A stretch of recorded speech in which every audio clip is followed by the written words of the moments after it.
non, non, attendez, stop, ne faites pas ça. Vous voulez écrire des romans? Je vais vous donner 5 erreurs à éviter si vous voulez écrire du roman.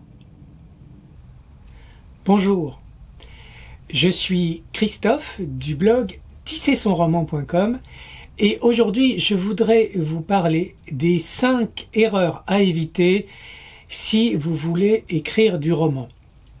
En fait, ces 5 erreurs sont les erreurs les plus courantes qui risquent de vous faire perdre des heures, voire des jours, voire même des semaines. Et comme voilà, je les ai en partie commises, je voudrais vous éviter de perdre ce temps. Donc, quand on écrit un roman, on est effectivement plein de motivation et on ne connaît pas toujours tous les obstacles que l'on va rencontrer sur sa route, et il est très utile de les connaître à l'avance, ce qui peut vous permettre d'éviter quelques déboires. Alors, j'ai listé 5 erreurs, dont voici la première. Erreur numéro 1, c'est de ne pas faire de synopsis. Alors, tout auteur, comme je l'ai dit, qui se lance, a plein d'idées et il va les mettre rapidement comme ça dans son ordinateur, sans forcément se fixer de plan ni d'objectif. Il va partir pour un marathon d'écriture et puis voilà, il s'est dégagé du temps et il écrit à fond pendant des jours, voire des semaines. Alors il y a des choses qui sont organisées comme ça. Le marathon d'écriture existe et est organisé par ce qui s'appelle le NaNoWriMo, qui veut dire National Novel Writing Month. Donc c'est des Américains qui organisent ça, le mois de l'écriture qui a lieu au mois de novembre tous les ans. Et en fait, l'objectif est d'écrire 50 000 mots en un mois. Alors, il faut bien reconnaître que sur tous ceux qui partent dans ce marathon d'écriture, seulement 10% arrivent au bout. Tout ça pour dire que ça suffit pas d'être motivé, ça suffit pas d'avoir beaucoup d'idées, il faut savoir les organiser. Et donc partir dans un marathon d'écriture comme ça, sans avoir un solide entraînement et sans avoir un plan de route, eh ben on risque de se perdre et on risque de ne pas arriver au bout. Et donc la préparation, c'est d'abord l'entraînement, mais c'est aussi faire un plan, c'est-à-dire faire ce que j'appelle un synopsis, et je parle bien là de synopsis de travail. Nous verrons la différence avec les synopsis envoyés par exemple à l'éditeur. Donc c'est important de se fixer un plan de route. Donc ce synopsis, c'est comme un guide qui va nous permettre de savoir où on va, de savoir quels sont nos objectifs. En tant qu'auteur, on a besoin aussi de se fixer des objectifs, comme nous devons évidemment fixer des objectifs à nos personnages, et nous y reviendrons. Alors, sans cette trame, on risque effectivement de se perdre, d'être obligé de refaire des scènes ou de retravailler un personnage. Et ça, c'est une perte de temps parce qu'on va s'arrêter dans l'écriture et on va être obligé de revenir en arrière. Alors, faire un synopsis, donc moi j'aime bien dire que c'est un canevas, un petit peu comme quand on fait un canevas, pour le tissage. C'est pour ça que j'ai appelé ce blog « Tisser son roman ». C'est une trame sur laquelle on va construire. Mais ce n'est pas forcément quelque chose de figé. C'est-à-dire que cette trame, faut quand même qu'elle soit souple et adaptable. Il y a des choses qui vont se modifier en chemin. C'est comme quand on part, on a l'objectif d'aller à tel endroit, mais on va éventuellement faire un petit détour. Mais pas trop, sinon on va changer de destination. Erreur numéro 2.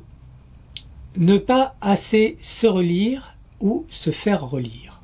Alors, quand on écrit, on est tout feu, tout flamme, tout fougueux, et dès qu'on a terminé la première version, on est persuadé que voilà, ça y est, c'est fini, on a écrit le mot fin, et que on va l'imprimer, le mettre sous enveloppe, et puis l'envoyer à l'éditeur.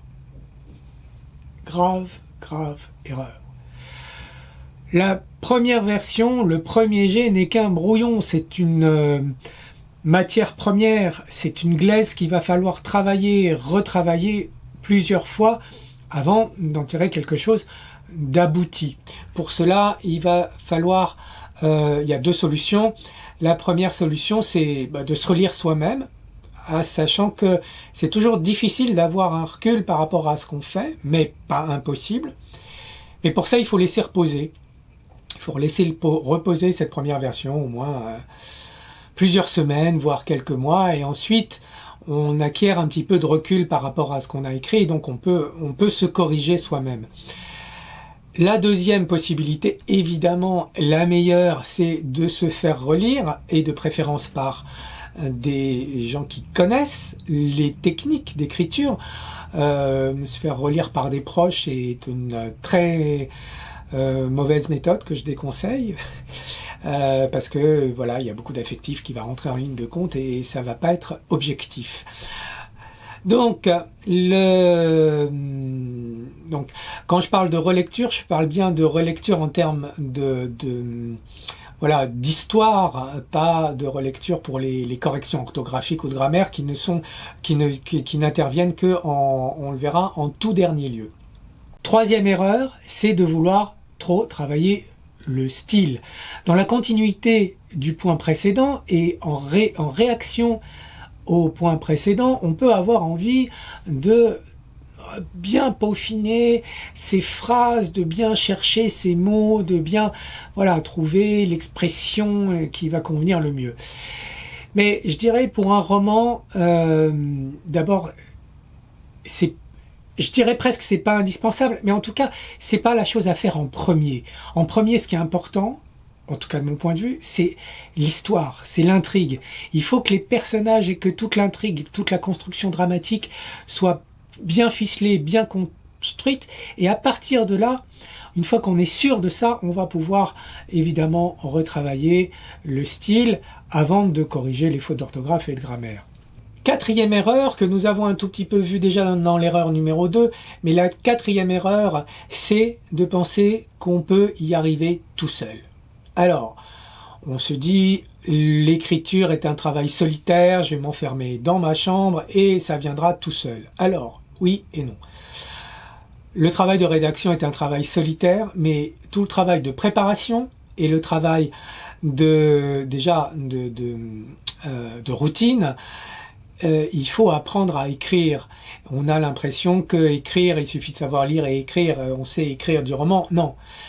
L'écriture de roman est une technique qui s'apprend comme toute technique artistique, comme la peinture, comme l'architecture, comme la photographie, comme la musique. Tout ça, ce sont des arts dont les techniques s'apprennent et dont les techniques sont plus ou moins complexes. Et l'art du roman, c'est-à-dire la dramaturgie, s'apprend. Donc, il faut avoir conscience de ça, il faut les connaître, et tout ça, donc, c'est un apprentissage qui demande du temps. Troisième point sur lequel on a besoin de quelqu'un d'autre, c'est comme je l'ai expliqué tout à l'heure, c'est le regard extérieur. On a vraiment besoin, et ça c'est très très important, d'avoir un regard extérieur sur ce qu'on fait. C'est très difficile de prendre du recul sur ses propres écrits, et c'est très très important de demander le maximum d'avis sur ce qu'on écrit. L'idéal, c'est évidemment d'avoir un guide, un maître, un mentor, quelqu'un qui vous suit dans l'écriture. Ça serait l'idéal. Mais voilà, encore une fois, je le répète, il faut essayer de se faire suivre et de se faire aider et accompagner. L'erreur d'écriture numéro 5, c'est de penser que son talent va être le meilleur atout pour se faire publier. Alors, je dis pas qu'il faut pas avoir du talent dans l'écriture, mais je dis qu'il faut pas trop compter sur son talent pour se faire éditer. Le talent, c'est important aussi, mais c'est important pour aller porter les manuscrits dans les maisons d'édition. On a besoin de son talent presque autant que son talent. Et ce que je veux dire, c'est que voilà, ce qui va compter, ça va être le démarchage, ça va être la notoriété, ça va être les relations qui vont permettre de nous faire rentrer dans des maisons d'édition, sachant que la porte qui est la boîte aux lettres va être quand même la porte la plus difficile à franchir, même si elle est affranchie en timbre. Ces 5 erreurs, comme tout le monde, je les ai commises à des niveaux différents. Je me suis instruit et j'ai appris la dramaturgie assez tôt, mais j'ai cru en mon talent. J'ai beaucoup retravaillé mon style et je ne me suis pas assez fait relire. Et ça, c'est quelque chose, évidemment, auquel il faut veiller, même quand on est un auteur ou un écrivain aguerri.